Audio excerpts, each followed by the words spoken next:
আমি আসলে দেরিতে একটুখানি মানে আমার ইয়ে করি কি ভিডিওগুলো শিডিউল করে করে দেই।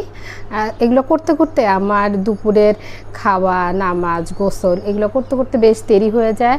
তারপর আমি একটুখানি বিছানায় যাই, রেস্ট নিয়ে দেন আমি ভিডিও করতে বসি।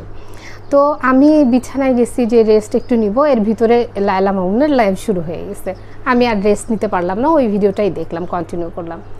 আমি আগে থেকে আমার মনে হয়েছিল যেহেতু ছেলেটা কোনো কিছুতেই এই কেস থেকে কিছুতেই বের হয়ে আসতে পারতেছে না, স্বাভাবিক একটা হিসেবে এখানে একটা লিগ্যাল একটা কোনো ব্যাপার আছে, ইস্যু আছে, এবং সেটা আমি আগে আন্দাজ করছিলাম যে ছেলেটা আসলে ওর হাজব্যান্ড, লায়লার হাজব্যান্ড।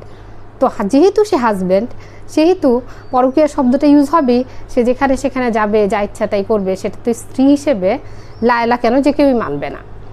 এখন তুমি বিয়ে করছো, তুমি যা জানতা না, বস্তির একটা ছেলে, উঠে আসলা সেই সমাজে, সেই সব কিছু শিখলা, দেখলা, বুঝলা জীবন কাকে বলে, জীবন কিভাবে হয়, কীভাবে কতভাবে উপভোগ করা যায়, কত ধরনের গাড়ি হয়, ঠিক আছে, কত কিছু করলা লাইফে, সব লায়লার মাধ্যমে। একেবারে হাইফাই সমাজে উঠা বসা করা, খাওয়া, ভালো মন্দ সব শিখলা লায়লার মাধ্যমে।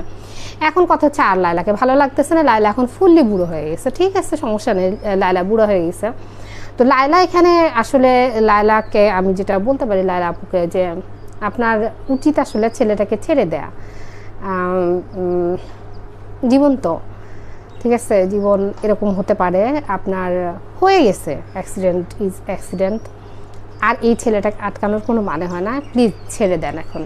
কারণ এবং আমার লাইভটা আমি পুরাটা দেখিনি, কিছু কিছু জায়গায় দেখছি, লাইভটা চলতেছিল, মনে হয় ততক্ষণে কেটে দিছিল, তারপর আমি লাইভ মানে হয়তো 5-7 মিনিট হয়ে গেছিলো, কেটে দিছিল। তো আমি লাইভটা দেখতেছিলাম, দেখেন দুজনই, লায়লা কিন্তু আসলে ভদ্র ফ্যামিলির, এবং সে কিন্তু উত্তেজিত হয়ে একটা খারাপ শব্দ ইউজ করেনি। মামুন 2-1বার ইউজ করছে, এবং একদম লাস্টের ফিনিশিংটা এরকম আমার কাছে মনে হচ্ছে যে বলতেছে যে আমি কি তুমি বাসা থেকে বের হয়ে যাও, তোমাকে কাপড় গোছায় দেবো। তো মামুন বলতেছে হ্যাঁ কাপড় গোছায় দাও।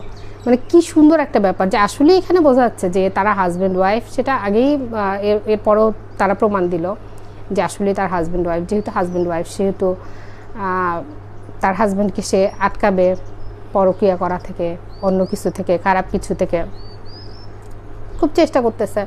তবে আমার মনে হয় না যে এই ছেলে কোনো কিছুতেই আটকাবে, সে তার লাইফ তার মতোই চলবে।